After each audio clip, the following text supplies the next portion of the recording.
My name is Laurence Becker.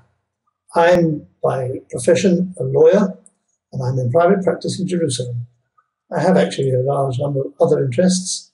I'm in oil exploration in quite a big way in Jerusalem, in Israel rather, and I'm happy to say that we're now producing oil from the centre of Israel. I'm a squash player, play a couple of times a week, and I have a lot of varied other interests and projects which I do. Some 25 years ago, a very sort of ordinary routine telephone call came to my office from a lady who I had known many years before in one of my youth group activities. And she asked me if I would help her aged father to write a proper will. No problem, said I, and I made an appointment and went to see the gentleman. Little did I know that this seemingly innocent statement, an innocent meeting, would end in the most bizarre case that I have ever had in all my 50 years' experience in the law, both in England and in Israel. Counterfeiting, murders, you name it, it's all there. It took me about 2 or 3 years to finish the case. It involved going to America, to England, and various other places to try to sort things out. The story was quite incredible. About 2 or 3 years thereafter, the story had been going over in my mind, and I thought to myself, it is so absolutely incredulous that it needs to be written down.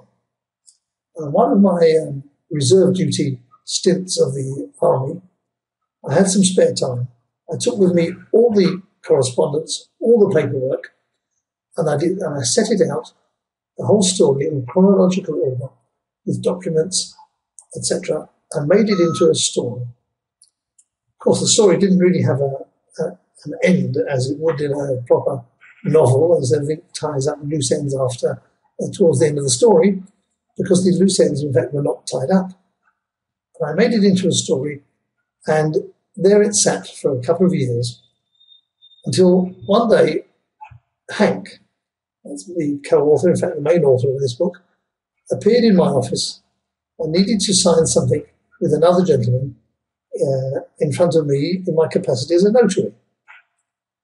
Well, the interview took about 5 times as long as it should have done, and I managed to extricate Hank from a very awkward and exasperating gentleman with whom he had some previous arrangements. We struck up a friendship, Hank and I, and he brought me along to his new networking group, and that was a fascinating experience, which we had about a year, meeting other people. And at one point I mentioned to Hank that I had this story. And Hank said he'd very much like to write it up into a novel. And that's how this story was born. Hank worked hard on it, added bits here and bits there. The basis is a true story. It is almost too strange to be believed, and it epitomizes the expression that fact is sometimes stranger than fiction. I hope you'll enjoy the story, as I did in retrospect when I wrote it. And of course, during the time that it occurred, I couldn't exactly say that I was enjoying it.